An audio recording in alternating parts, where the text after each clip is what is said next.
So, a few weeks ago, someone asked me how one might make wheels for a shopping cart.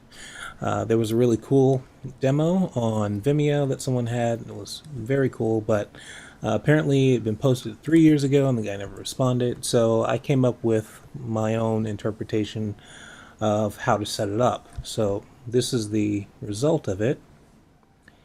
And so, it works pretty well. Wheels respond as needed, and I put together a couple of some note calculations which generate the correct tire rotation relative to the change in direction.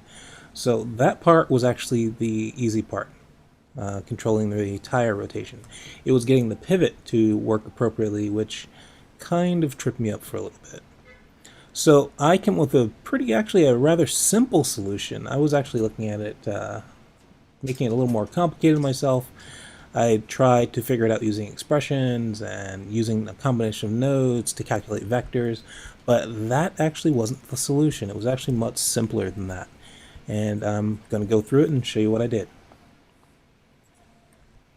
So basically I'm just going to show you how I got the wheel to pivot in the direction that I needed in relative to the direction it was being pulled in. So first, let's create some controls. So here's a little arrow. That's going to act as my controller for the direction. And I'll put that at about 3, and I'll freeze it right there. Okay, and right now I just have this wheel. This is just geometry, and I've got a group around it, and the group is essentially going to be the pivot for it. Okay, and so I'm just going to take that group, I'm just going to parent it directly to my controller. So currently, it really pretty much just follows it directly. Nothing interesting. Okay, so now I'm going to create a couple other things. I'm going to create a circle. So nervous primitives, create a circle, and I'm going to bring my circle up, and I'm going to scale it out a bit. Okay, so it's just a little, so essentially the edge of the tire is basically just below, and I'll freeze it right there.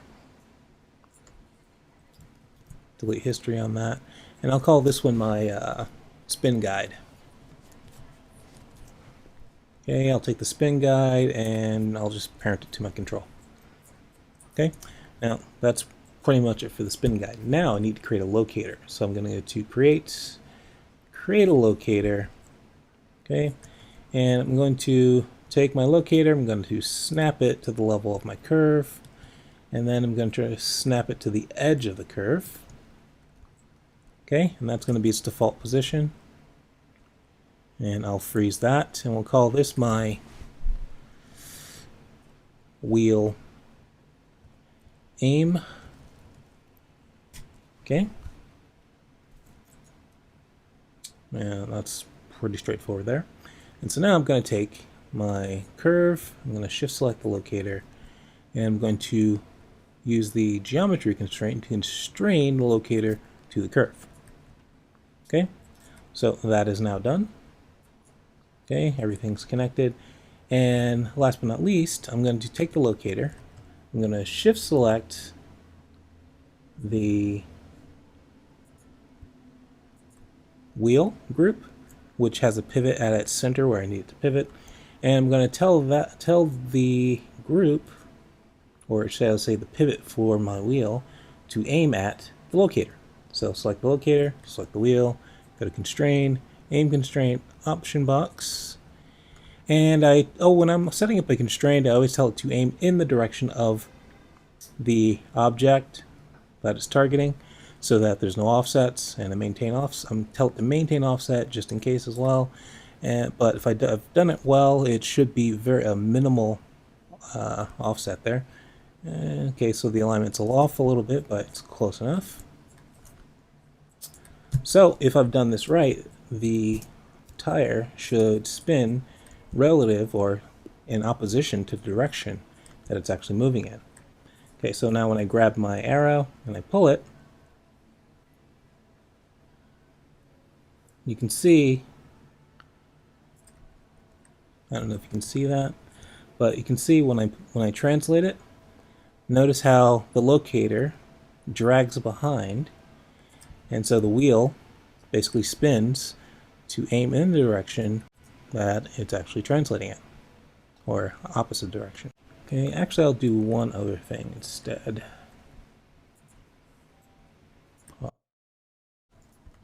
Okay, so I just shuffled the hierarchy around a little bit. I took the wheel so that it was no longer parented to the curve.